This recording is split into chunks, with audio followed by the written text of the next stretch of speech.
Sometimes the most innocent creatures can sense the darkness that adults miss completely. Every parent's worst nightmare was happening just 3 houses down, and nobody knew except for one golden retriever named Max. Alan had lived on this quiet road for decades, watching families come and go, children grow up, neighbors become friends. The old Miller place had been empty for months until that strange young couple moved in, keeping to themselves and their barn doors always locked. Max started acting different right away, pacing their fence and whining toward the neighbor's property with a desperation Ellen had never seen before. Then one October morning, Max broke free and ran straight to their barn, barking like his heart was breaking. What Ellen found behind those doors changed everything. But could one woman and her loyal dog save a little boy from the unthinkable? Before we jump back in, tell us where you're tuning in from. And if this story touches you, make sure you're subscribed, because tomorrow I've saved something extra special for you. Ellen Martinez had always been an early riser, but lately she found herself standing at her kitchen window with her first cup of coffee before dawn broke over Maple Road. At 68, she'd settled into routines that gave structure to days that might otherwise drift by unmarked. The coffee was always Colombian, dark roast, ground fresh each morning. The window faced east, offering her a perfect view of the Miller property and the old red barn that had captured so much of her attention. These past few months, Max stretched on his favorite braided rug beside the kitchen island, his golden coat catching the warm light from the pendant lamp above. He was 7 years old now, still spry but with the wisdom that came with age. Ellen had adopted him 3 years ago from the county shelter after her husband Robert passed away. Robert's death had left a silence in the house that felt almost physical, pressing against her chest some mornings until she could barely breathe. Max had changed that, filling the quiet spaces with his gentle presence and unconditional love. This morning, like so many others recently, Max lifted his head toward the window when Ellen took her position there. His ears would perk forward, and that low whine would start deep in his throat. Not the happy whine he made when she reached for his leash, but something troubled and urgent that made her stomach tighten with unease. "What is it, boy?" she murmured, running her fingers through his thick coat. "What do you see that I don't?" The Miller place had stood empty for 8 months after old Harold Miller died quietly in his sleep. Harold had been a fixture on Maple Road for 47 years, a man who knew every neighbor's birthday and never missed a chance to help with yard work or repairs. His barn had housed everything from classic cars he restored to woodworking projects he gifted to friends at Christmas. Ellen still had the hope chest he'd made for her wedding anniversary 10 years ago, beautifully carved with roses and Ellen's initials intertwined with Robert's. The new occupants had arrived 6 weeks ago on a rainy Thursday evening. Ellen remembered, because she'd been waiting for the cable repairman and happened to see the moving truck. Not a professional moving company, just a beat-up rental truck and a sedan with out-of-state plates. The couple appeared young, maybe early 30s, and they moved with an efficiency that suggested they didn't have much to relocate. The woman was petite with dark hair always pulled back severely, and the man was tall and lean with the kind of angular features that could look either handsome or harsh depending on the light.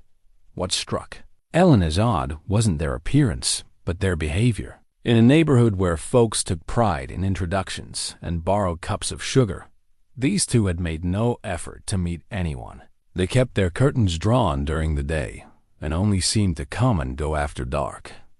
The barn, which Harold had always kept open during daylight hours, remained sealed with a heavy chain and new padlock.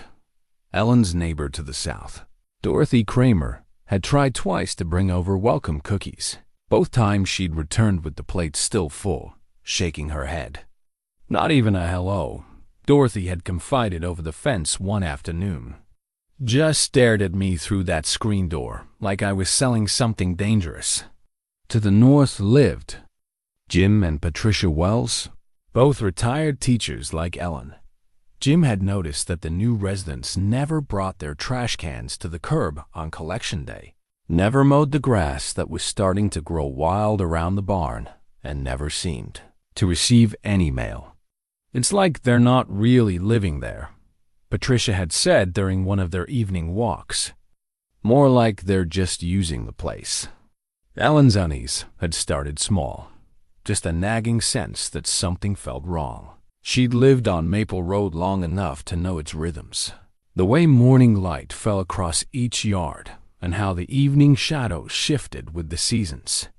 The Miller place had always been part of that natural flow, but now it felt separate, disconnected, like a tooth that had been knocked loose, but hadn't yet fallen out. Robert would have investigated by now. As a police officer for 32 years, he'd had instincts about people and situations that rarely proved wrong. "Trust your gut, Ellen," he used to tell her. "When something feels off, it usually is."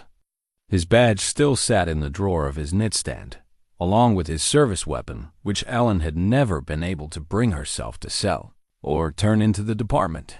Those instincts had served Robert well throughout his career, earning him commendations and the respect of fellow officers.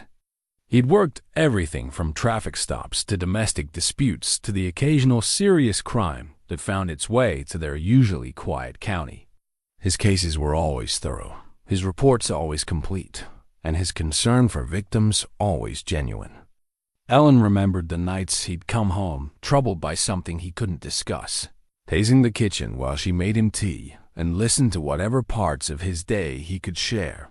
The neighborhood had changed over the years, but slowly and naturally. Young families had moved in when houses became available. Children had grown up and gone to college. Retirees had settled into smaller homes or moved closer to family.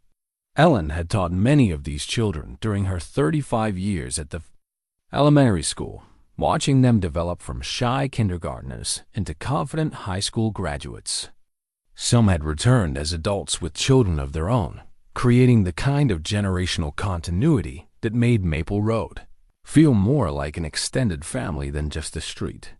Max's behavior had begun changing about 2 weeks after the new couple arrived.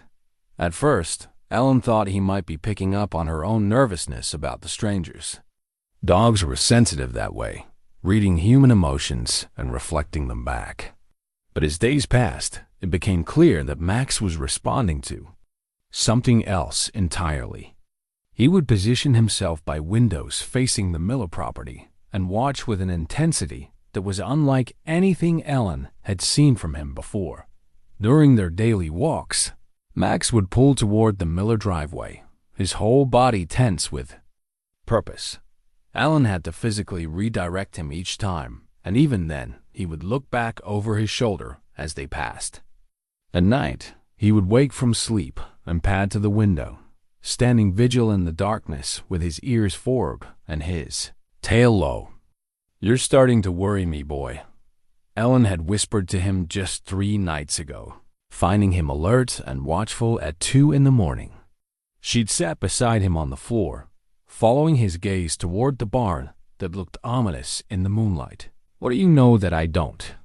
The morning coffee routine had become a shared vigil. Ellen would stand at the window, Max at her side, both of them watching the Miller place for signs of life or activity. The barn doors remained chained shut. The house windows stayed covered, and the property maintained its aura of secrecy. Occasionally, Ellen would catch a glimpse of movement, a shadow passing behind the curtains or the flicker of light from what might be a television, but never anything substantial enough to ease her growing concern. Dorothy had mentioned seeing the man working in the barn late one evening, but only briefly and only by the light of a flashlight. "Strangest thing," she'd said. Most folks would turn on the overhead lights if they were doing any serious work, almost like he didn't want anyone to see what he was doing in there. Ellen found herself thinking more and more about Robert's old cases, particularly the ones that had left him most troubled. There had been one involving missing children, that had consumed him for months before the trail went cold. He'd never been able to let go of that case completely, and Ellen sometimes wondered if his heart attack 3 years ago had been hastened by the stress of carrying so many unsolved mysteries. Standing at the window this morning, watching Max's continued agitation and feeling her own instincts align with his, Ellen made a decision that surprised her with its firmness. If something was wrong at the Miller place, if someone needed help, she wasn't going to stand by and do nothing. Robert had spent his career protecting people who couldn't protect themselves, and Ellen realized that legacy didn't have to die with him. She reached down and scratched behind Max's ears, feeling the tension in his muscles and the way his attention never wavered from the barn. "Okay, boy," she said quietly. "I hear you. Whatever you're trying to tell me, I'm finally listening." The morning that changed everything started like all the others, with Ellen standing at her kitchen window and Max positioned beside her, both of them focused on the Miller property. October had brought a crisp clarity to the air that made colors seem more vivid and sounds carry farther. Ellen had just poured her second cup of coffee when she noticed the couple sedan was gone from the driveway. "Look at that, Max," she murmured. "They're both out. First time I've seen that place completely empty during daylight." Max's response was immediate and unlike anything Ellen had witnessed before. He began pacing between the window and the back door, a low whine building in his throat that escalated to something closer to distress. His usual calm demeanor disappeared, replaced by an urgency that made Ellen's pulse quicken. "What's gotten into you?" she asked, but Max was already at the door, pawing at the handle and looking back at her with eyes that seemed to plead for understanding. Ellen had installed a new latch on the back gate just last month after Max had learned to nose open the old one. She'd been proud of the upgrade, confident it would keep him safely contained in the yard. But this morning, as she watched through the window while refilling the bird feeder, Max did something that defied everything she thought she knew about him. He didn't try to work the latch or dig under the fence as she might have expected. Instead, he seemed to study the gate for a moment, then backed up several steps and launched himself over it in a leap that should have been impossible for a dog his size. Ellen dropped her coffee mug, the ceramic shattering on the kitchen floor, as she watched her gentle, obedient companion streak across the yard like he'd been shot from a cannon. "Max," she called, rushing to the door. "Max, come back." But Max wasn't coming back. He was running directly toward the Miller property with single-minded determination, his golden coat catching the morning sunlight as he covered the distance in powerful strides. Ellen grabbed her jacket and hurried after him, her heart pounding with a mixture of fear and confusion. By the time she reached the Miller driveway, Max had already reached the barn and was throwing himself against the heavy wooden doors, barking with a ferocity Ellen had never heard from him. It wasn't the territorial bark he used with squirrels or the happy bark that greeted visitors. This was something primal and desperate, a sound that raised goosebumps on Ellen's arms and made her approach more cautiously. "Max, what are you doing?" she called, but her voice was swallowed by his continued barking and the sound of his claws scratching against the wood. The barn doors were secured with a thick chain and a heavy padlock that looked new and expensive. But as Ellen got closer, she noticed something that made her stomach lurch. The chain wasn't quite tight, and there was a gap between the doors, just wide enough for someone small to squeeze through. More troubling, there were scratch marks on the wood around the gap, as if someone had been trying to widen the opening from the inside. Max's barking intensified, and he began digging at the base of the door with desperate fury, sending dirt and wood chips flying. Ellen had never seen him behave this way, and the raw panic in his voice made her own fear spike to uncomfortable levels. "Okay, boy, okay," she said, kneeling beside him and trying to calm him with her touch. "What do you hear in there?" That's when Ellen heard it too, a sound so faint she almost missed it beneath Max's barking.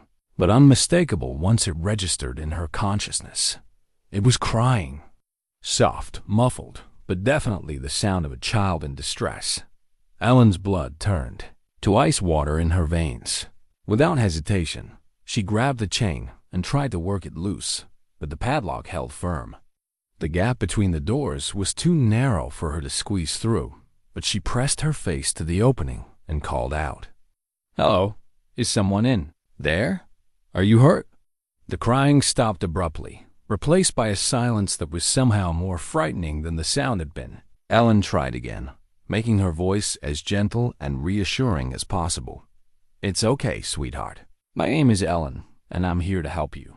Can you talk to me?" A small voice, barely above a whisper, came from somewhere deep inside the barn. "Please help me." The words hit Ellen like a physical blow. She immediately pulled out her phone and dialed 911, her fingers shaking as she spoke to the dispatcher. "I need police and paramedics at 847 Maple Road immediately. There's a child trapped in a barn, and I think—" She paused, hardly able to say the words. "I think someone is holding him against his will." While she waited for the authorities, Ellen kept talking to the child, trying to offer comfort and reassurance while Max maintained his vigil beside the door. Through the gap, she could make out movement in the darkness, but the interior was too dim to see clearly. "What's your name, honey?" she asked. "Tommy," came the whispered reply. "That's a nice name, Tommy. How old are you?" "I think I'm 6. But I've been here a long time." Ellen's heart broke at the matter-of-fact way the child said it, as if being imprisoned was simply a part of life he'd learned to accept. She pressed closer to the gap, wishing desperately that she could reach through and physically comfort him. "Tommy, I want you to know that help is coming, okay? Police officers and paramedics are on their way, and they're going to get you out of there." "Are they going to hurt me?" Tommy asked, his voice thick with fear. "No, sweetheart. They're the good guys, and they're coming to help you. I promise you that." The sound of sirens in the distance made Max's barking subside slightly, though he remained pressed against the barn doors. Ellen stood and waved as the police cars and ambulance turned into the driveway, relief flooding through her at the sight of the emergency vehicles. Chief Marcus Rodriguez was the first to reach Ellen, his expression grim as he took in the scene. Ellen had known Marcus for years. He'd been one of Robert's closest friends on the force, and he'd been a pallbearer at Robert's funeral. "Ellen, what do we have here?" he asked, already signaling to his officers to secure the scene. "There's a little boy locked inside this barn, Marcus. His name is Tommy, and he says he's been here for a long time. The doors are chained shut, and I think—" She swallowed hard. "I think he's been held here against his will." Marcus nodded curtly and immediately called for bolt cutters while directing his officers to surround the building. Within minutes, they had cut through the chain and were preparing to open the doors. Marcus turned to Ellen before they proceeded. "Ellen, I need you to step back now. We don't know what we're going to find in there, and I want you at a safe distance." But Ellen shook her head firmly. "That child has been talking to me, Marcus. He's scared and alone, and he trusts my voice. I'm staying right here where he can see me when you open those doors." Marcus looked like he wanted to argue, but he'd known Ellen long enough to recognize her determination. Instead, he nodded to his officers, and they slowly pulled the barn doors open. The sight that greeted them would haunt Ellen for the rest of her life. In the dim interior of the barn, illuminated by shafts of dusty sunlight streaming through the open doors, was a makeshift cage constructed from livestock fencing. And huddled inside, wearing clothes that were too small and too dirty, was a small boy with enormous eyes and dirt-streaked cheeks. Tommy was real. He was alive, and he had been waiting for someone to find him. Max pushed past the officers and went straight to the cage, lying down beside it with his nose pressed against the fencing. For the first time since they'd opened the doors, Tommy moved, reaching one small hand through the wire to touch Max's snout. "This is Max," Ellen said, softly, tears streaming down her face. "He's the one who hurt you. He's the one who brought us to you." The rescue took less than 30 minutes, but those minutes stretched like hours as Ellen watched the paramedics carefully extract Tommy from the cage that had been his prison. He was malnourished and dehydrated, his small frame almost lost in the oversized hospital gown they wrapped around him. But what broke Ellen's heart most was the way he flinched every time an adult moved too quickly near him, except when Max was within sight. "He keeps asking for the dog," paramedic Sarah Chun told Ellen as they loaded Tommy into the ambulance. "Would it be possible for you to bring Max to the hospital? Sometimes familiar faces help with trauma cases, especially children." Ellen nodded. "Immediately. Of course. We'll follow right behind you." The ride to County General gave Ellen time to process what had happened and what might come next. Tommy would need medical attention, psychological evaluation, and eventually a safe place to stay while the authorities figured out his story. The couple who had been renting the Miller place were nowhere to be found. Their sedan was gone, and a quick check of the house revealed that most of their belongings had been hastily removed at the hospital. Ellen sat in the family waiting area with Max at her feet, both of them still processing the morning's events. Chief Rodriguez joined them after an hour, his expression weary but determined. "The doctors say he's going to be okay physically," Marcus told Ellen. "Malnourished and dehydrated. Some minor injuries, but nothing that won't heal with proper care. The psychological trauma is going to be another matter entirely." "Have you found out anything about who he is? Where he came from?" Ellen asked. Marcus shook his head. "We're running his description through missing children databases, but it's going to take time. The couple who rented the Miller place used fake names and paid in cash. We're tracking their vehicle, but they had a significant head start.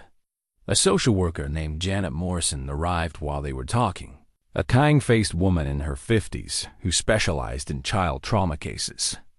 She spent a few minutes with Ellen and Marcus, gathering information about the rescue and Tommy's current condition.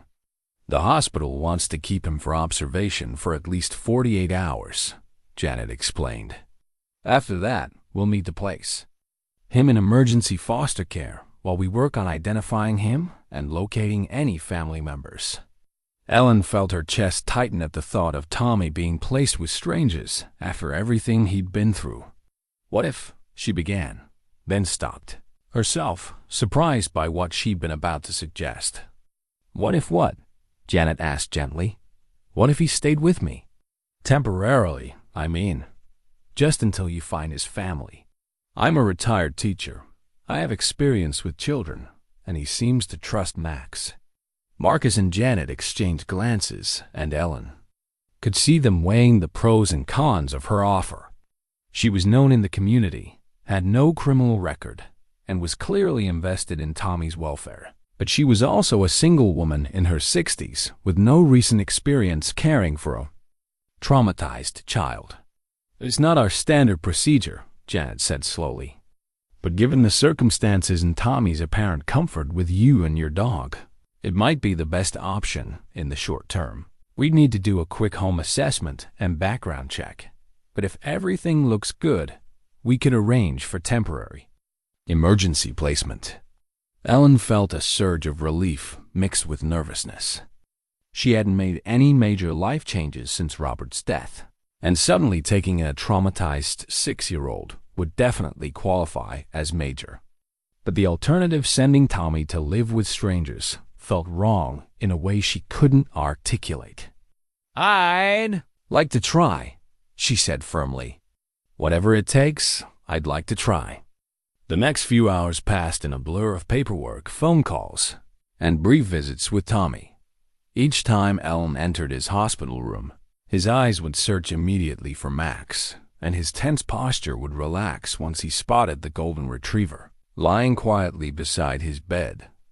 Tommy spoke very little, answering questions with nods or single words when possible. But Ellen noticed that he watched everything with an alertness that seemed too mature for his age, as if he'd learned to constantly assess his environment for potential threats. When a male nurse entered to check his for, Tommy's entire body went rigid until the man left the room. "It's okay, sweetheart," Ellen said softly, reaching out slowly to touch his hand. "You're safe now. No one is going to hurt you." Tommy's eyes met hers, and she saw a flicker of something that might have been hope. "Can Max stay with me tonight?" he asked. Ellen looked at the attending physician, Dr. Williams, who had been surprisingly accommodating about Max's presence in the room. "I don't see why not," Dr. Williams said. "Therapy animals often help with pediatric patients, and this dog seems to have a calming effect on Tommy." That evening, as Ellen prepared to leave for the night, Tommy grabbed her hand with surprising strength. "You're coming back, right?" he asked, his voice barely above a whisper.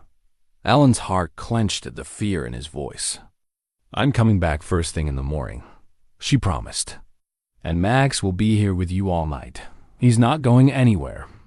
Tommy nodded and settled back against his pillows, one hand reaching through the bedrail to rest on Max's head. Ellen watched from the doorway as Tommy's breathing gradually evened out, his grip on Max's fur loosening as sleep finally took him. At home that night, Ellen found herself unable to settle down. She wandered through her house, seeing it with new eyes and trying to imagine how it would feel to a child who had been locked in a cage. Her spare bedroom, which had served as Robert's office and later as her storage room, would need to be converted into a child's space. She'd need to child-proof cabinets, stock the refrigerator with kid-friendly foods, and figure out how to provide the kind of stability and security Tommy would need to begin healing. But more than the practical considerations, Ellen found herself thinking about the emotional weight of what she was taking on. She and Robert had never had children of their own, not by choice, but because of complications that made pregnancy impossible. It had been one of the few real sorrows in their marriage, and Robert's dedication to protecting children through his police work had been partly motivated by their own loss. Now, at 68, Ellen was being given an unexpected chance to care for a child who desperately needed protection and love. The symmetry felt almost too profound to be coincidental, and she wondered if Robert would have seen this as fate, or simply as Ellen doing what came naturally to her, stepping up when someone needed help. As she finally prepared for bed, Ellen made a mental list of everything she'd need to accomplish in the next day or two. Emergency placement approval, child-proofing supplies, clothes and toys appropriate for a 6-year-old boy, and most importantly, creating an environment where Tommy could begin to feel safe. Looking out her bedroom window toward the Miller property, now surrounded by police tape and looking somehow smaller in the moonlight, Ellen felt a profound sense of responsibility settling over her shoulders. Tomorrow, if all went well, she would bring Tommy home, and somehow she would help him find his way back from whatever darkness he'd been living in.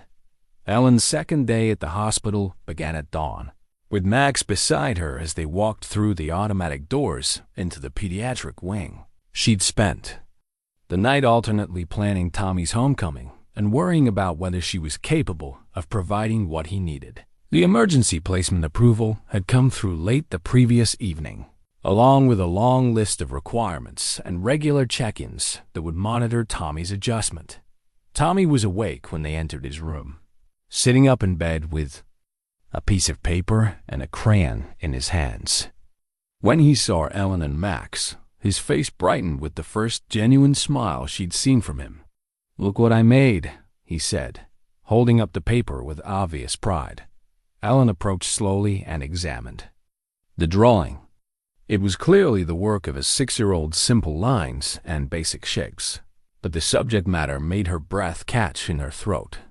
Tommy had drawn a golden dog with a red collar, sitting beside what appeared to be a cage. Above the dog, he'd written Max in careful block letters. "That's beautiful, Tommy," Ellen said, her voice thick with emotion. Max is going to love it." As if understanding, Max moved closer to the bed and wagged his tail when Tommy showed him the drawing. The boy giggled, the first sound of pure joy. Ellen had heard from him and reached down to pet Max's head. Dr. Williams arrived for morning rounds, and Ellen was pleased to see that Tommy didn't shrink away from him as he had from other male staff members. "How are you feeling today, Tommy?" Dr. Williams asked kindly. "Better," Tommy replied, though he kept one hand on Max's fur. "When can I go home with Ellen?" The question caught Ellen off guard, and she saw Dr. Williams glance at her with raised eyebrows. They hadn't discussed what Tommy should call her, or how to explain their relationship without overwhelming him with complex concepts he might not understand. "We're hoping you can leave the hospital this afternoon," Dr. Williams told Tommy. "But I need to make sure you're strong enough first.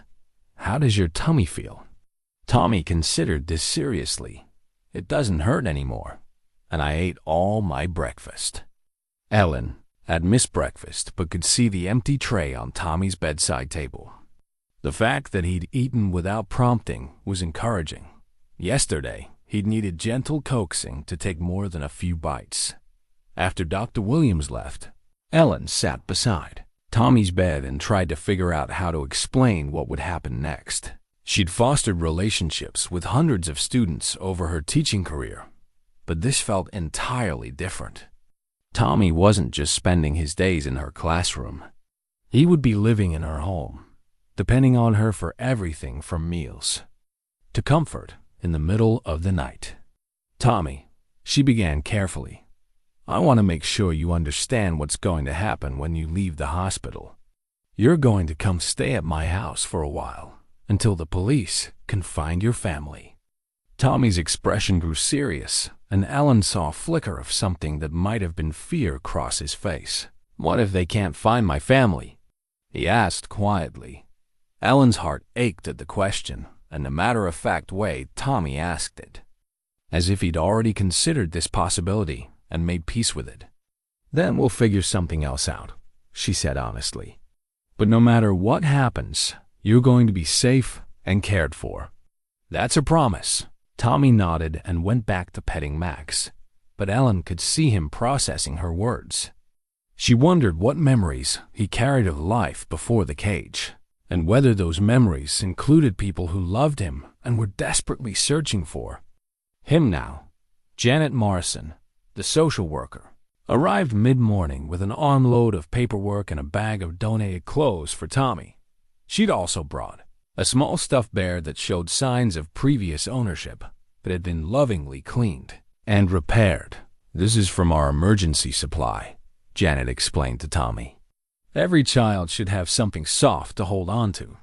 Tommy accepted the bear with the same careful politeness he showed adults, but Ellen noticed he didn't immediately hug it or show the kind of attachment most children would have to a comfort object. She wondered if he'd learned to avoid forming attachments to things that could be taken away.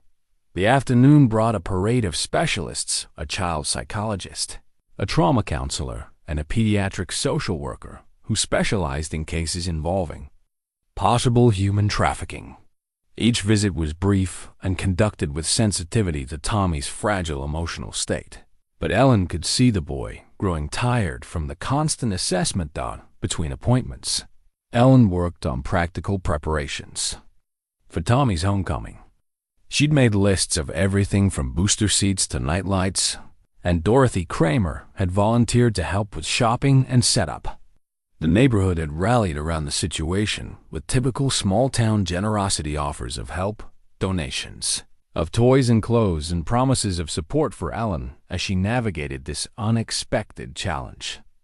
"The whole street is talking about it," Dorothy had told Ellen that morning. "Everyone's saying how brave you are to take him in." But Ellen didn't feel brave.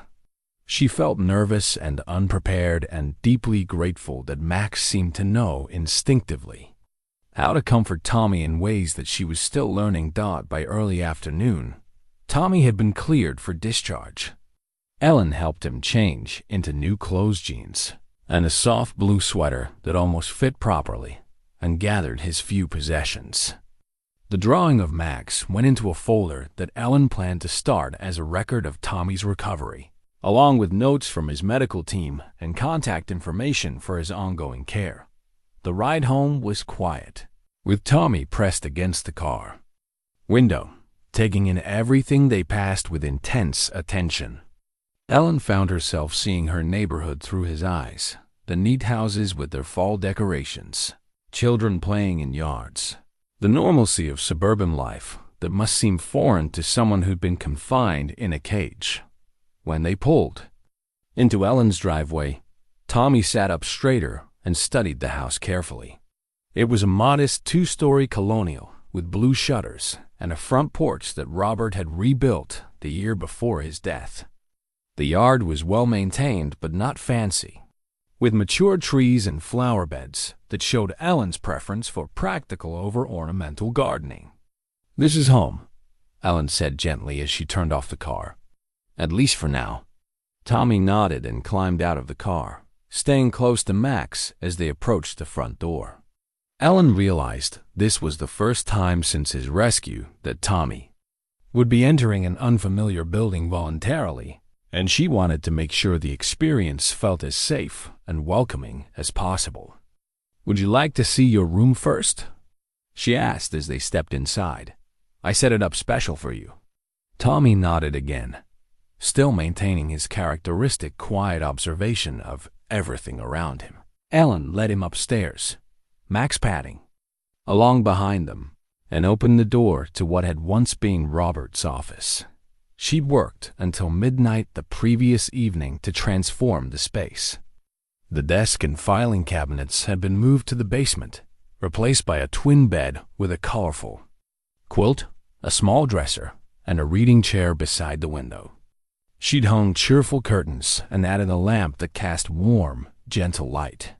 On the dresser sat the drawing Tommy had made of Max, now in a simple frame. Tommy stood in the doorway for a long moment, taking in every detail. Then he walked slowly to the bed and sat down, bouncing slightly to test the mattress. "It's soft," he observed with something that sounded like wonder. "And it's all yours," Ellen said, "for as long as you need it." 3 weeks into Tommy's stay at Ellen's house, they had settled into routines that felt both natural and fragile.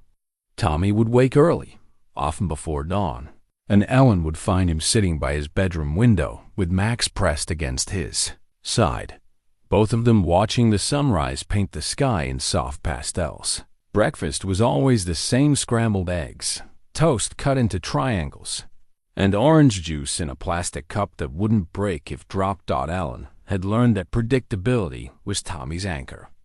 Too many choices overwhelmed him. Sudden changes in routine could trigger anxiety attacks, and loud noises made him freeze completely until Max nudged him gently back to the present. But within the structure Ellen provided, Tommy was beginning to show glimpses of the child he might have been. Before his captivity, he'd started humming while he colored, tuneless melodies that seemed to come from someplace deep inside him. He asked questions about everything he saw, from how the dishwasher worked to why leaves changed colors in the fall. And most encouragingly, he'd begun initiating physical contact with Ellen, reaching for her hand when they crossed streets or leaning against her while they watched television in the evenings. Dr. Sarah Chun, the child psychologist assigned to Tommy's case, visited twice a week for sessions that Ellen was not allowed to observe directly. But Dr. Chun always debriefed afterward, and her reports were cautiously optimistic. "He's making remarkable progress," Dr. Chun told Ellen after a particularly long session. "His attachment to you and to Max is healthy and strong. He talks about feeling safe here, about looking forward to tomorrow. Those are significant developments for a child who's experienced prolonged captivity." But there were also setbacks. Tommy, still startled at unexpected sounds, still refused to talk about the time before his rescue, and still woke from nightmares that left him sobbing into Max's fur. Ellen had learned to respond to these episodes with patience and quiet comfort. never pushing for explanations or demanding that Tommy be braver than his traumatized psyche could manage. The community's support had been overwhelming at times. Dorothy brought homemade soup every few days and had quietly taken over Ellen's grocery shopping, somehow knowing exactly what Tommy preferred without being asked. Jim and Patricia Wells had become regular evening visitors, bringing books and puzzles that engaged Tommy without overstimulating him. Even Chief Rodriguez stopped by occasionally, always in civilian clothes and always with Max treats in his pocket. Ellen found herself documenting Tommy's progress in a garden journal she'd repurposed for the task. Each day brought small victories worth recording. The morning Tommy laughed at a cartoon on television. The afternoon he helped Ellen water her plants without being asked. The evening he fell asleep without a nightmare for the first time since his rescue. October 28th, she wrote one evening while Tommy slept peacefully upstairs. Tommy asked if he could help make dinner. When I said yes, he spent 20 minutes washing vegetables with the kind of concentration most adults bring to important work. He's beginning to understand that this house operates on cooperation, not fear. The legal aspects of Tommy's situation remain complicated. Despite extensive searches through missing children databases, no family members had been identified. The couple who had held him captive remained at large, their fake identities making the investigation challenging.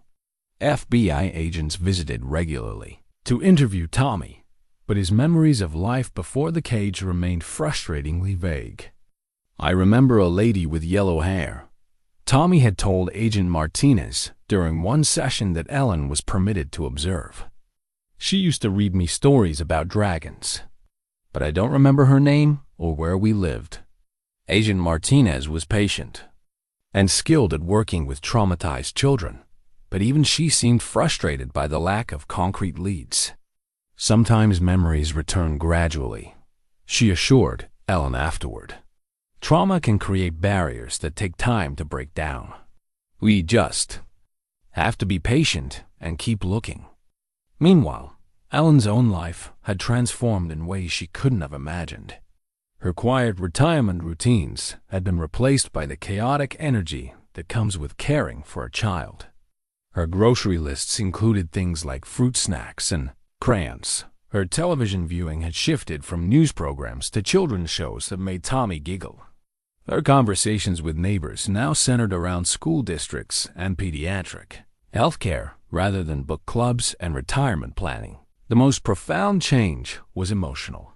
Ellen had loved her students during her teaching career, but they'd gone home to their own families each afternoon. Tommy was her responsibility 24 hours a day, and that level of commitment had awakened protective instincts she hadn't known she possessed. When a well-meaning neighbor suggested that caring for a traumatized child might be too much for a woman her age, Ellen's response had surprised everyone, including herself. Tommy isn't too much, she'd said firmly. He's exactly enough. The Halloween decorations around the neighborhood had initially worried Ellen. She wasn't sure how Tommy would react to scary imagery after his ordeal, but his fascination with the holiday surprised her. He spent hours studying the carved pumpkins on neighbors' porches, asking detailed questions about how they were made and why people put lights inside them. "Can we make one?" he asked one afternoon, as they walked Max past a particularly elaborate display. "Of course," Ellen replied, already mentally planning a trip to the pumpkin patch.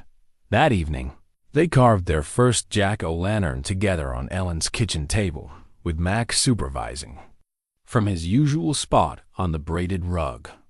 Tommy approached the task with the same intense concentration he brought to most activities, carefully scooping out pumpkin seeds and debating the design for nearly 30 minutes before settling on a simple, smiling face. "He looks happy," Tommy observed when they lit the candle inside and placed the pumpkin on the front porch. "He does," Ellen agreed. "Just like you've been looking lately." Tommy considered this seriously, the way he did most observations about his own emotional state. "I think I'm happy," he said finally. "Is that okay?" Ellen's heart clenched at the question. The fact that Tommy felt he needed permission to be happy spoke volumes about what he'd endured. "It's more than okay, sweetheart. It's wonderful." As October drew to a close, Ellen found herself dreading the regularly scheduled case review that would determine Tommy's long-term placement.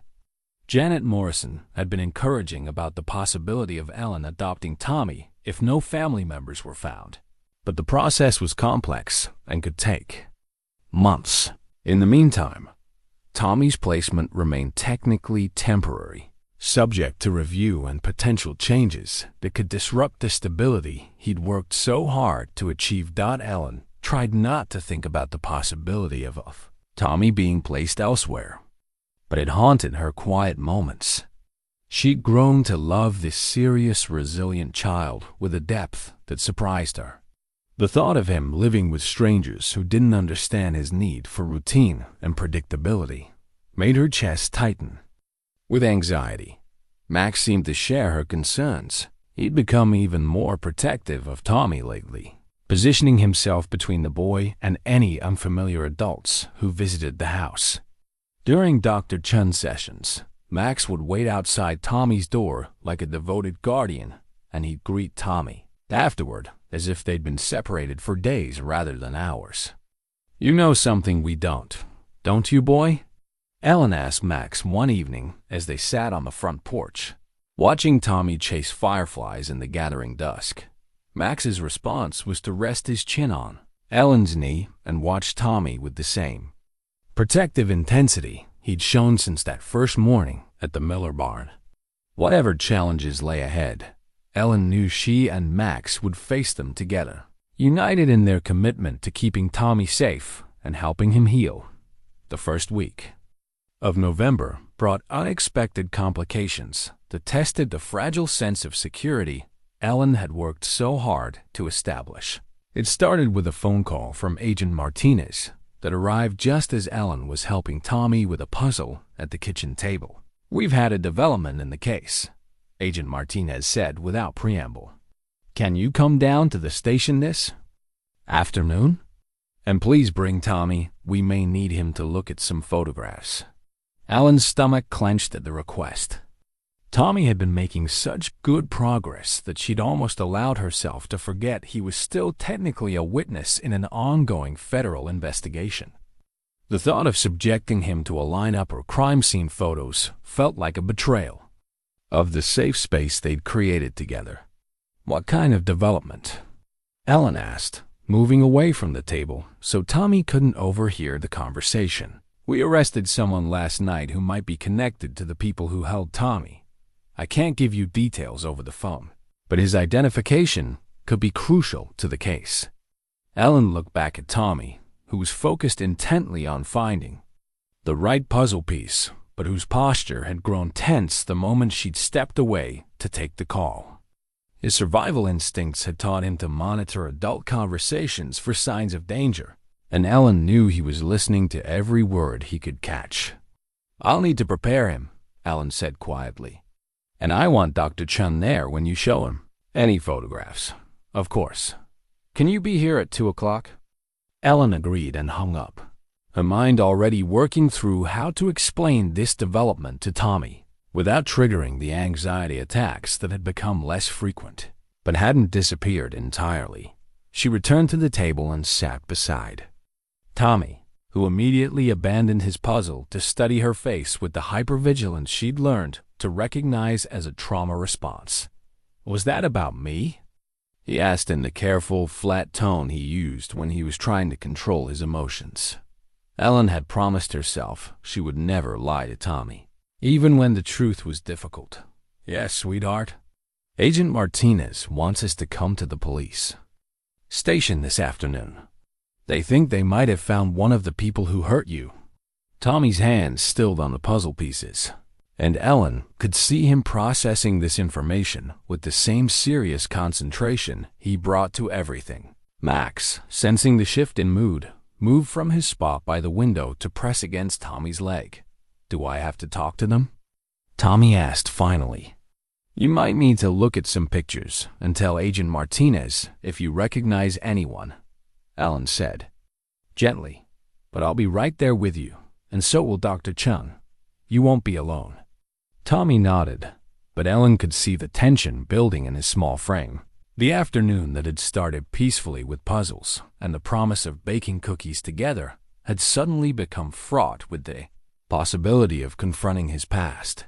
The drive to the police station was quiet, with Tommy pressed against the car window and Max occupying the seat beside him. Ellen found herself remembering Robert's descriptions of witness interviews, particularly those involving children.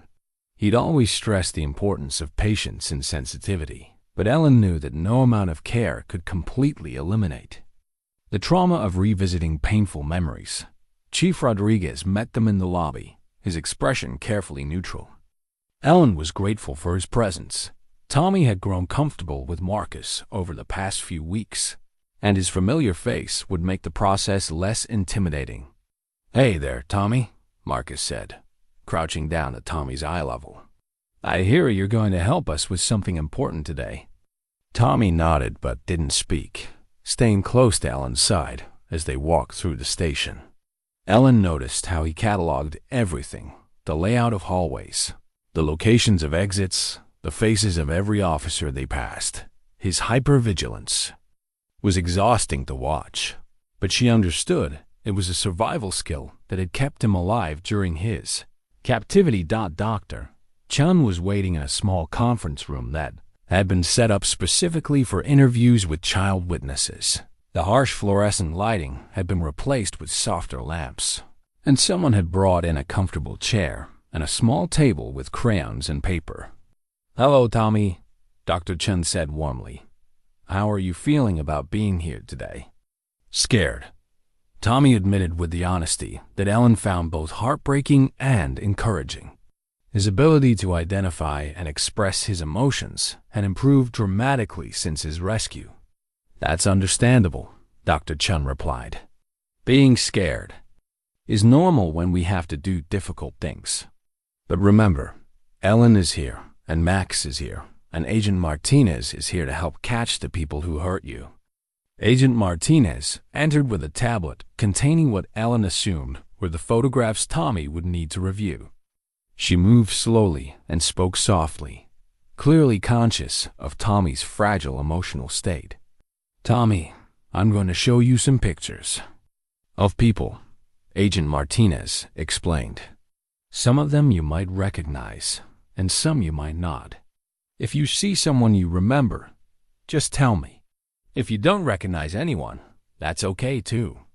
There are no wrong answers." Tommy climbed onto Ellen's lap, positioned so he could see the tablet while maintaining physical contact with both Ellen and Max. Ellen could feel his heart beating rapidly against her chest as Agent Martinez began showing him photographs. The first few images were clearly filler people who couldn't possibly be connected to Tommy's case. But when the fourth photograph appeared on the screen, Tommy's entire body went rigid. "Him," Tommy whispered, his voice barely audible. He was there. Ellen felt her own heart rate spike as she looked at the photograph of a middle-aged man with cold eyes and a thin smile that didn't reach beyond his mouth. This was one of the people who had stolen Tommy's childhood, who had locked him in a cage and treated him as less than human. "Are you sure, Tommy?" Agent Martinez asked gently. Tommy nodded, pressing closer to Ellen. "He brought me food sometimes. He had scary hands." Ellen didn't ask what scary hands meant, but she could see Agent Martinez making notes about Tommy's description. Max seemed to sense the emotional intensity in the room and moved closer to Ellen's chair, positioning himself where Tommy could easily reach him. They continued through the remaining photographs, but Tommy didn't recognize anyone else. When the session ended, Agent Martinez thanked Tommy for his bravery and assured him that his identification would help keep other children safe. On the drive home, Tommy was unusually quiet, staring out the window with a distant expression. Ellen had learned meant he was processing difficult emotions. She didn't push him to talk, knowing that he would share his thoughts when he was ready. That evening, As they sat on the front porch watching the sunset, Tommy finally spoke about the afternoon's events. "Ellen," he said carefully, "if they catch all the bad people, does that mean I'm really safe now?" Ellen considered her answer, wanting to be truthful without making promises she couldn't keep. "It means you're safer," she said finally. "And no matter what happens, Max and I are going to keep protecting you." Tommy leaned against her side, and Ellen felt some of the tension leave his small frame. "Good," he said simply. "I like being safe." The call came at 11:30 on a Tuesday night, jarring Ellen from the first deep sleep she'd had in weeks. Tommy had been nightmare-free for 5 consecutive nights, and she'd finally allowed herself to believe they were turning a corner in his recovery.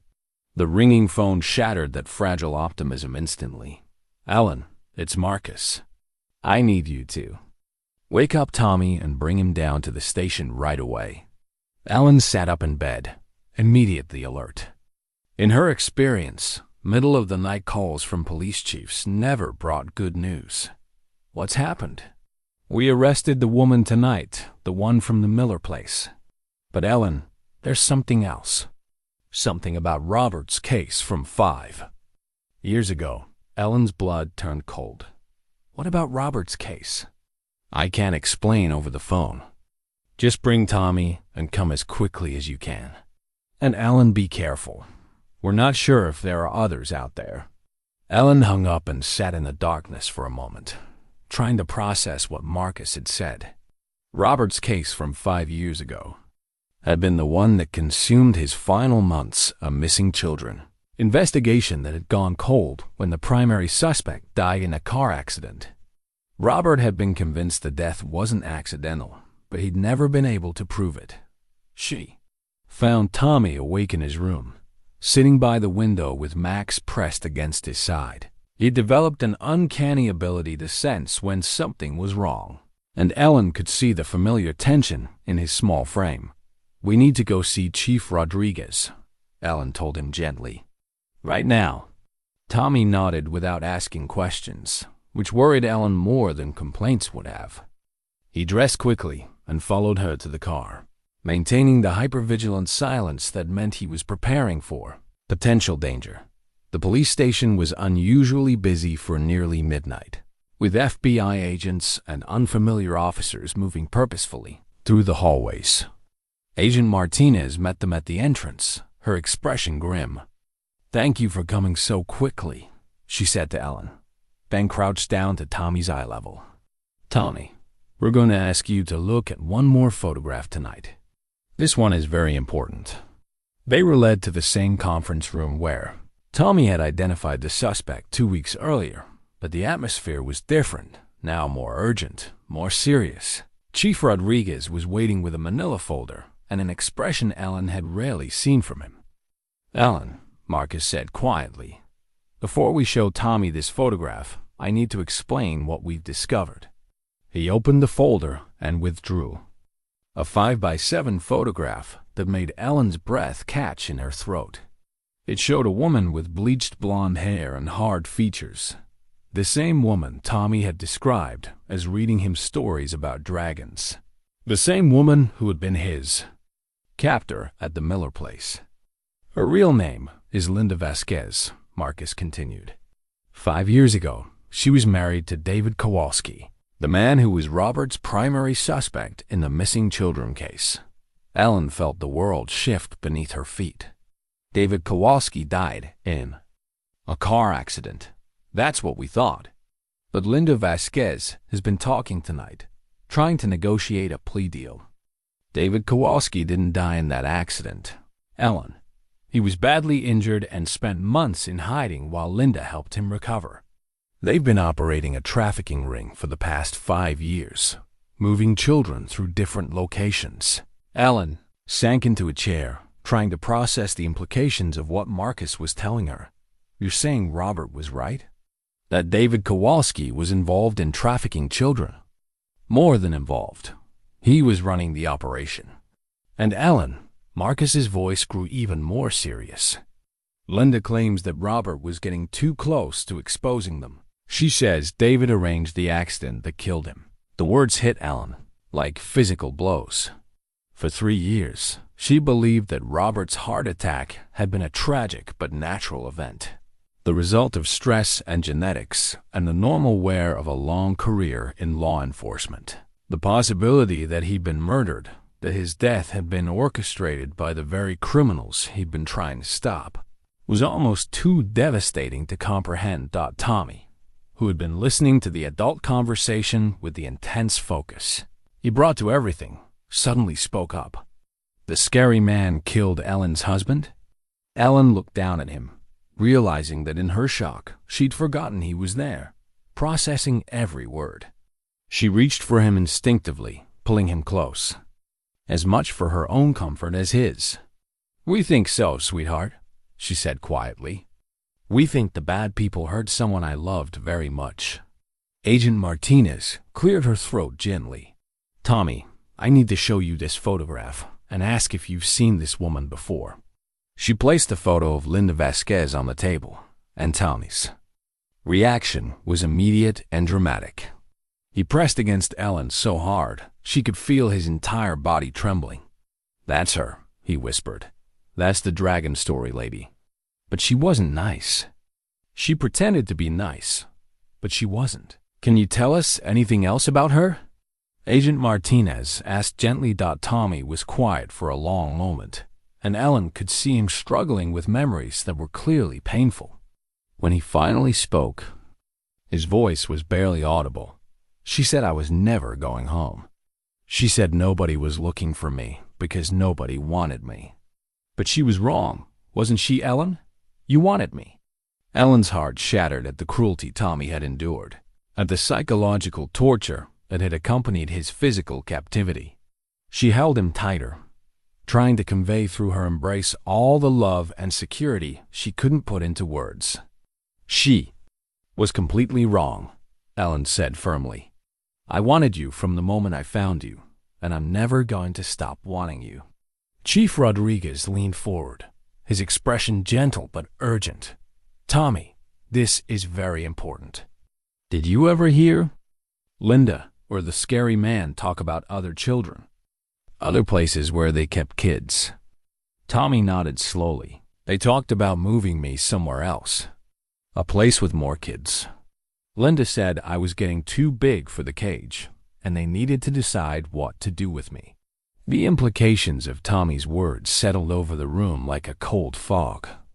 There were other children, other victims who were still trapped in the network that had held Tommy captive.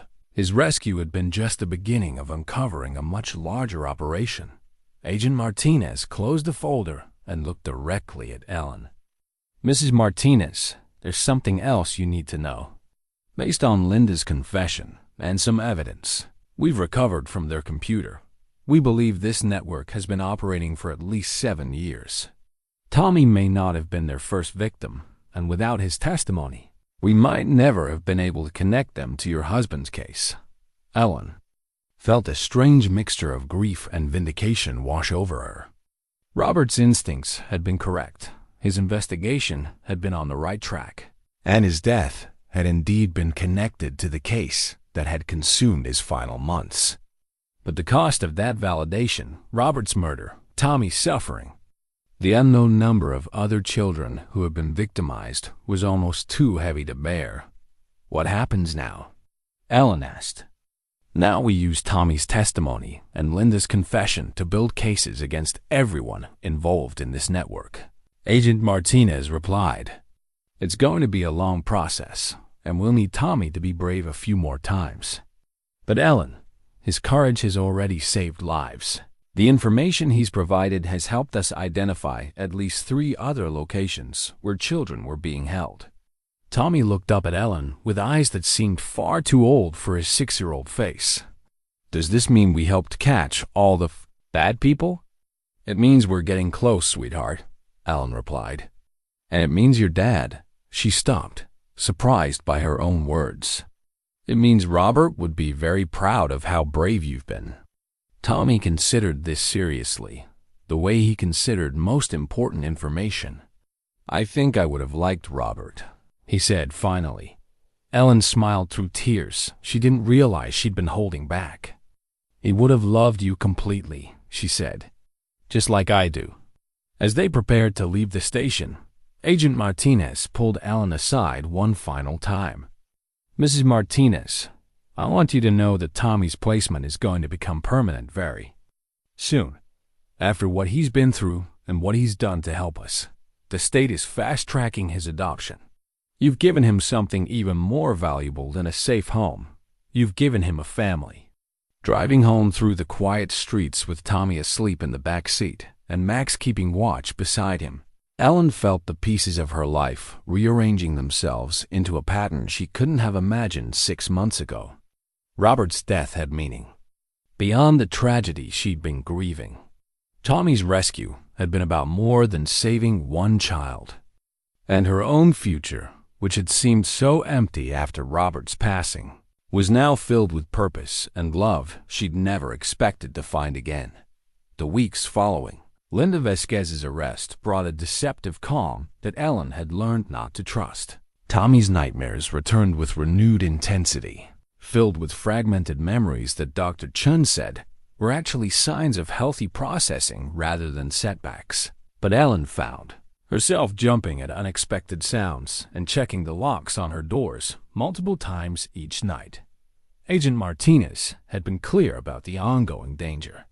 David Kowalski remained at large, and the FBI believed he would be desperate to silence Tommy before any trial proceedings began. Ellen's house had been equipped with a security system, and unmarked patrol cars made regular passes through the neighborhood. But the constant awareness of potential threat was exhausting for everyone involved. I want you to know that we're taking every precaution, Chief Rodriguez assured Ellen during one of his regular check-ins. But I also want you to be prepared for the possibility that we might need to move you and Tommy to a safe house if the threat level increases. Ellen looked across her living room, where Tommy was teaching Max a new trick that involved rolling over and playing dead.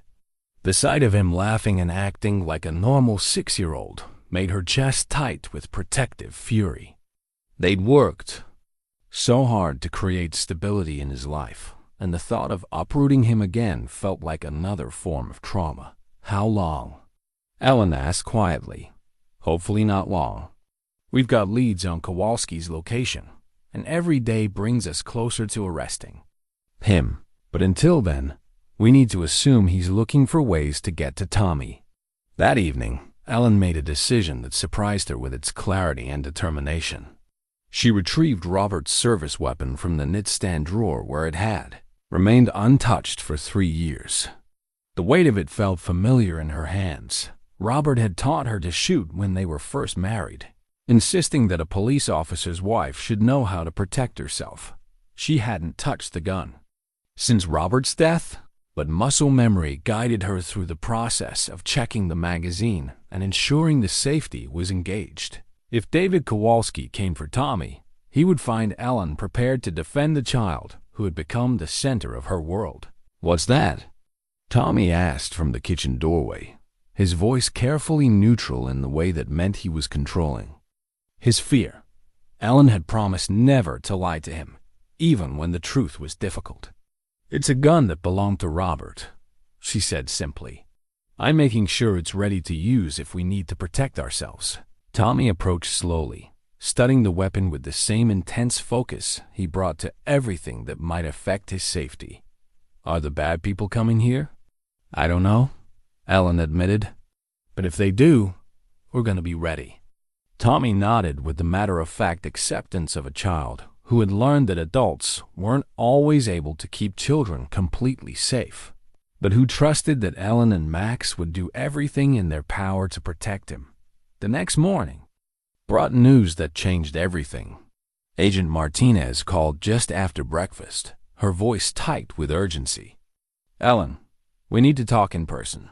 Can you meet me at the station in an hour?" "Is Tommy in immediate danger?" Ellen asked. "Not immediate, but the situation has become more complicated." "Bring him with you. There are some decisions we need to make together."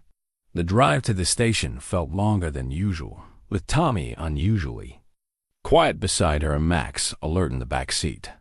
Ellen found herself memorizing details of the familiar route, wondering if this might be one of the last times they made this drive as residents of Maple Road.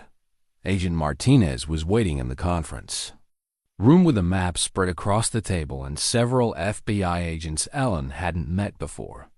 The atmosphere was businesslike and urgent, lacking the gentle consideration that had characterized previous meetings with Tommy. "We've located David Kowalski," Agent Martinez announced without preamble. "He's holed up in a cabin about 60 miles north of here, and we're planning to move on him tonight." Ellen felt a surge of relief mixed with apprehension. "That's good news, isn't it?" "It would be, except we have reason to believe he's not alone. Our surveillance suggests he's been in contact with other members of the trafficking network, people we haven't identified yet. We're concerned that arresting him might trigger retaliation against witnesses." One of the unfamiliar agents stepped forward, introducing himself as Special Agent Williams from the FBI's Child Exploitation Task Force. "Mrs. Martinez, we're recommending that you and Tommy be moved to a secure location immediately, just until we can assess the threat level after Kowalski's arrest."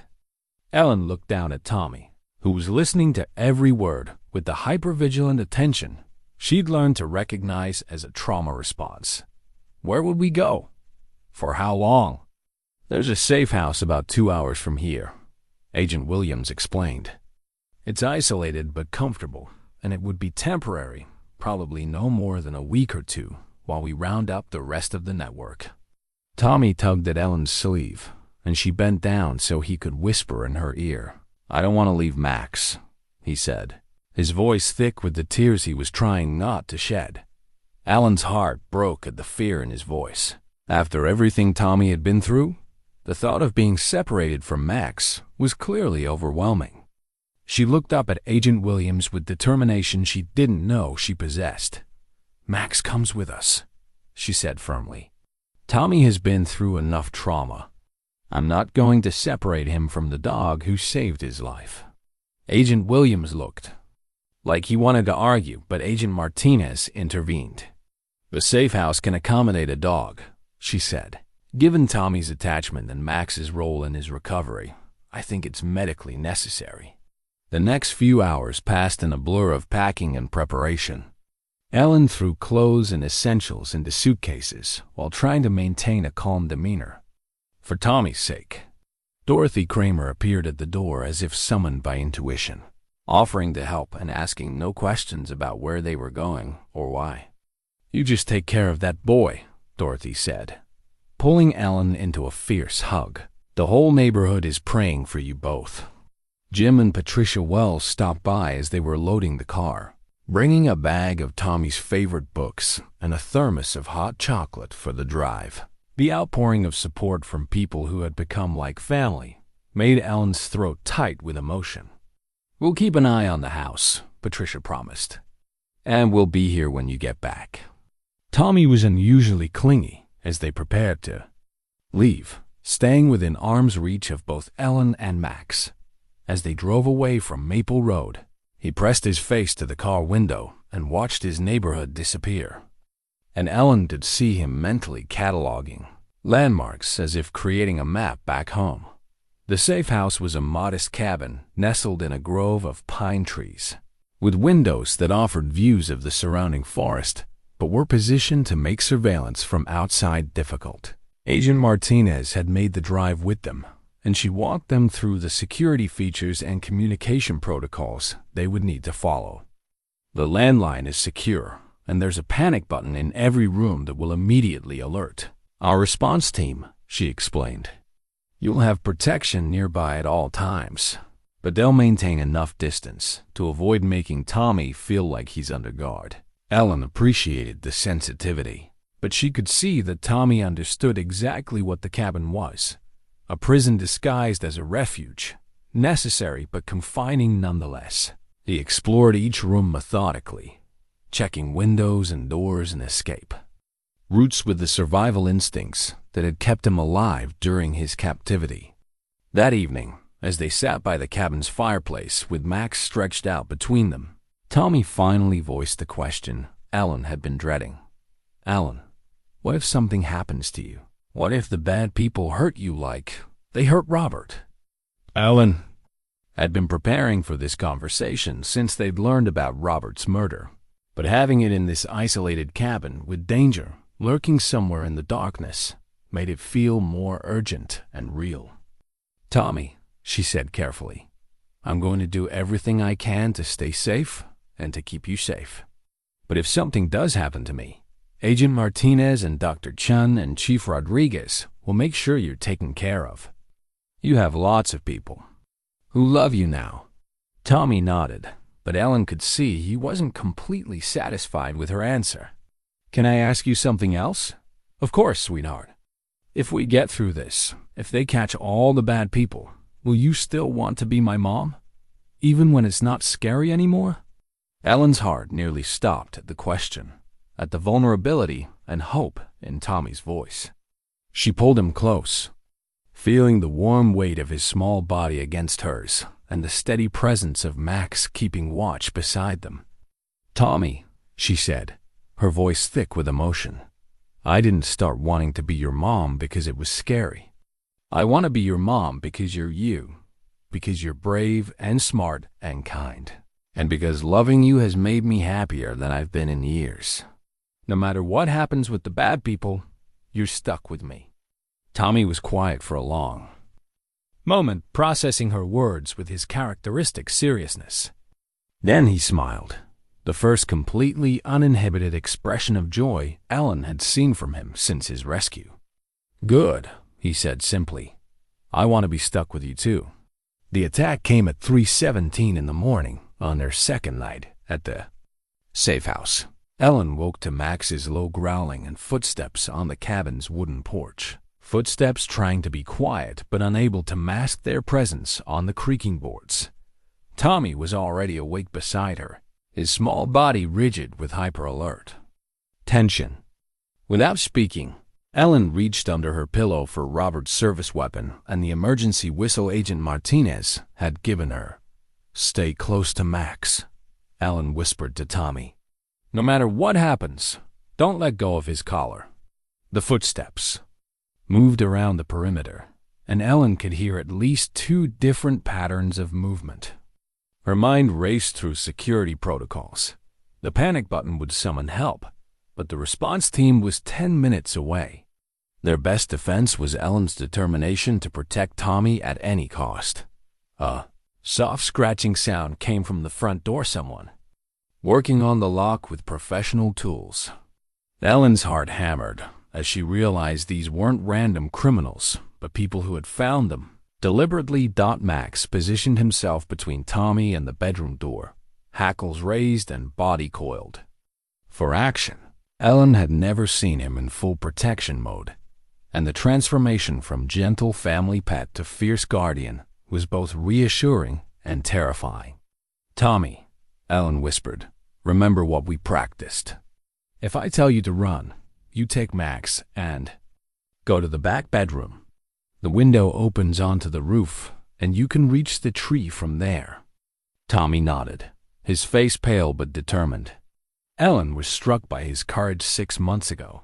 He'd been a traumatized child who flinched at loud noises, but now he was prepared to face danger with remarkable composure. The front door opened with a soft click that sent adrenaline surging through Ellen's system. She could hear whispered voices in the living room, at least 2 people moving with practiced stealth. One voice was female, and Ellen's blood turned cold as she recognized Linda Vasquez's distinctive tone. "The kid's in the back bedroom," Linda's voice carried clearly through the thin cabin walls. "We need to move fast before the feds realize what happened." Ellen's mind raced. Linda Vasquez was supposed to be in federal custody, but somehow she was here. The betrayal felt like a physical blow, but Ellen forced herself to focus on immediate action rather than fear.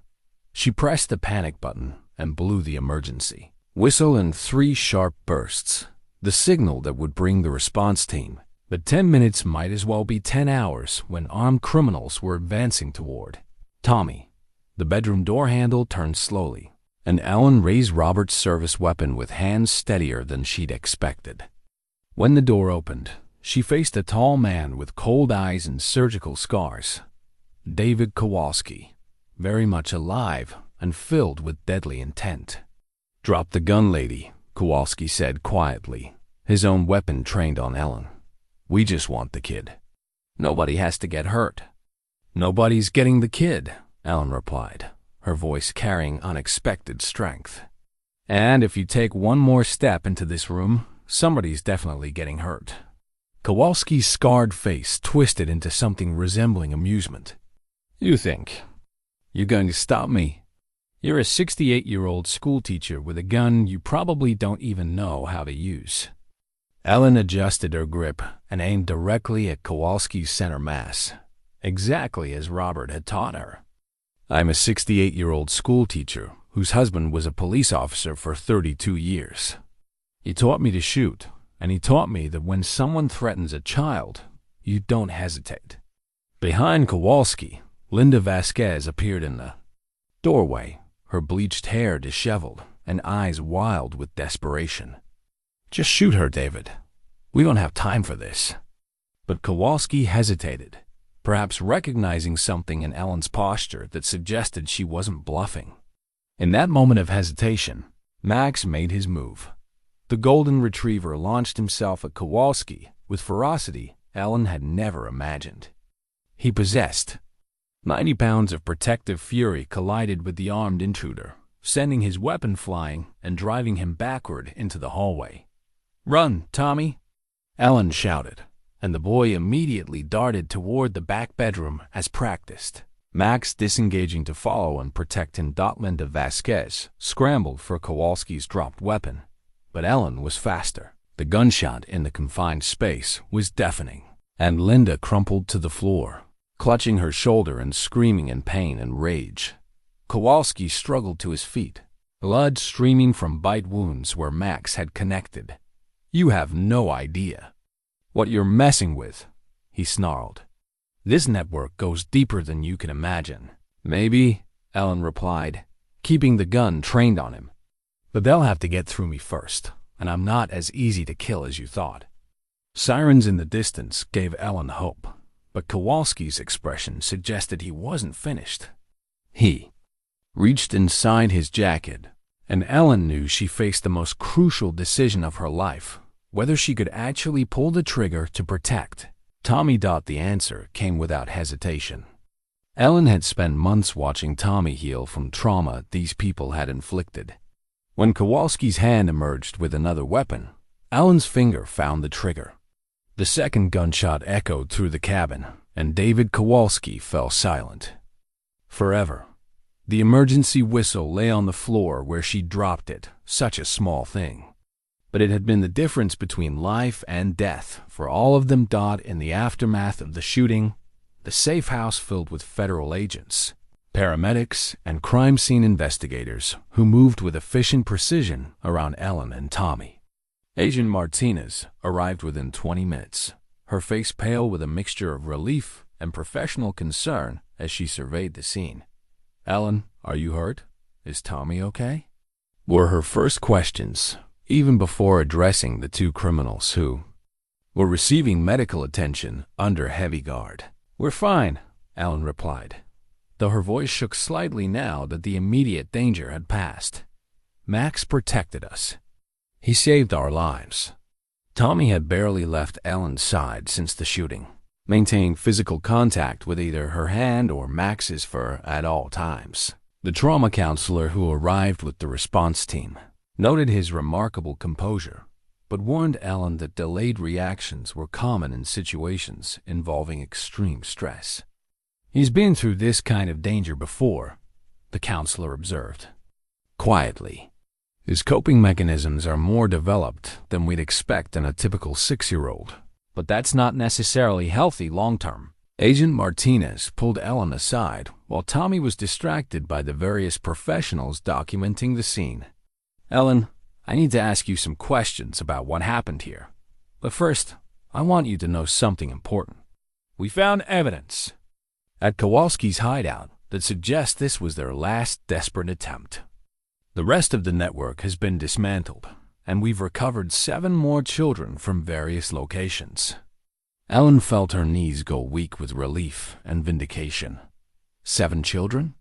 7 children who are alive and safe because Tommy was brave enough to testify, and because you were brave enough to protect him when it mattered most. Agent Martinez's expression grew serious. But Ellen, I have to ask, are you prepared for what comes next? What do you mean? The media attention is going to be intense. Tommy's story, combined with your defense of him tonight, is going to make national news. There will be book offers, movie deals, interview requests. Everyone is going to want to know about the retired teacher and the golden retriever who took down a trafficking network. Ellen looked across the room at Tommy, who was showing one of the crime scene photographers his drawing of Max, the same drawing he'd made in the hospital that felt like a lifetime ago. The thought of exploiting his trauma for public consumption made her feel sick. I don't want any of that, Ellen said firmly. Tommy has been through enough. He deserves to have a normal childhood, not to be turned into some kind of poster child for survival. Agent Martinez smiled. I thought you'd say that. We can control the information that gets released, keep Tommy's identity protected. But Ellen, what you did here tonight, what both of you did, it matters. Other children are going to be saved because this network has been exposed. The drive back to Maple Road the next morning felt surreal.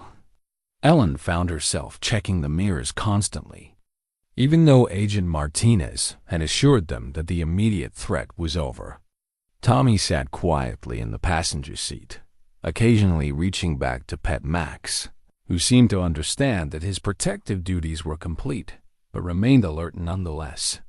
Their neighborhood looked exactly the same as when they'd left it, but Ellen felt like they were returning as different people. The woman who had left Maple Road 3 days ago had been motivated primarily by maternal protectiveness. The woman returning had blood on her hands and the knowledge that she was capable of killing to defend. Someone she loved. Dorothy Kramer was waiting on Ellen's front porch with a thermos of coffee and tears streaming down her face. I saw the news, she said, pulling Ellen into a fierce hug. They didn't give details, but they said you and Tommy were safe and that the people who hurt children had been stopped. Jim and Patricia Wells appeared within minutes, followed by other neighbors who had somehow learned about their return. Ellen found herself surrounded by people who had become family over the years, all of them celebrating their safe return while tactfully avoiding questions about the traumatic details. Tommy handled the attention with the same serious composure he brought to most adult interactions, accepting hugs and praise while staying close to Ellen and Max. But that evening, as they sat in Ellen's living room for the first time in 3 days, he finally allowed himself to process what they'd been through. Ellen, he said quietly, when the scary man pointed the gun at you, I thought he was going to make you go away like Robert. Ellen's heart clenched at the fear in his voice. But he didn't, sweetheart.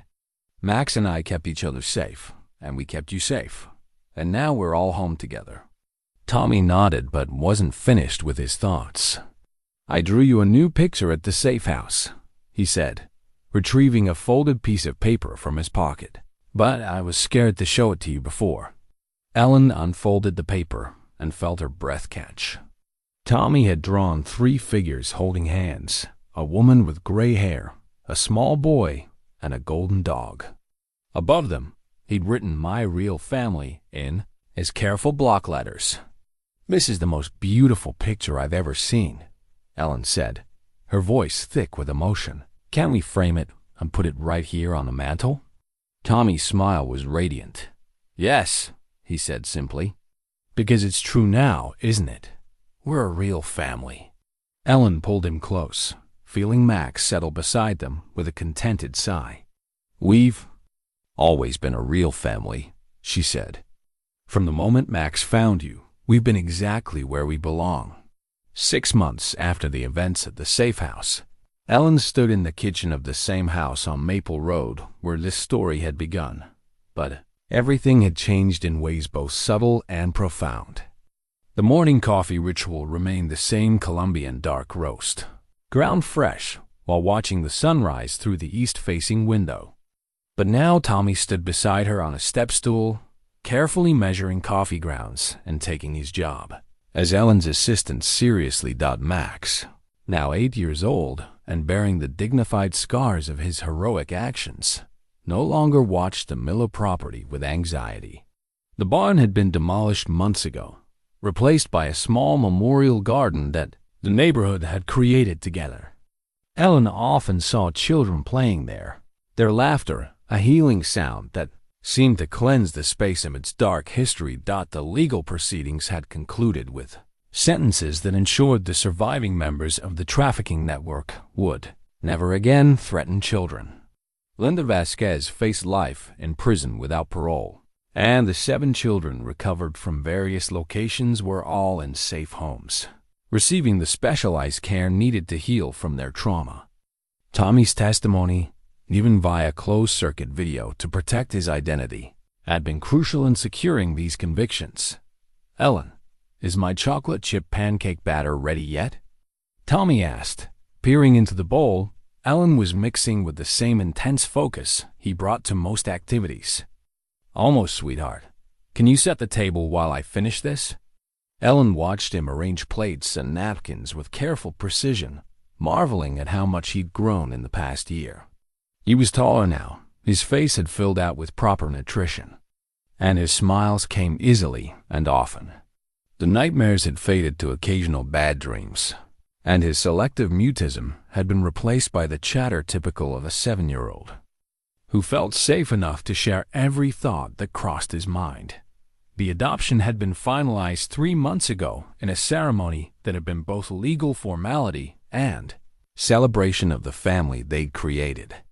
Tommy had insisted on wearing his best shirt and had prepared a speech that he delivered to the judge with characteristic seriousness.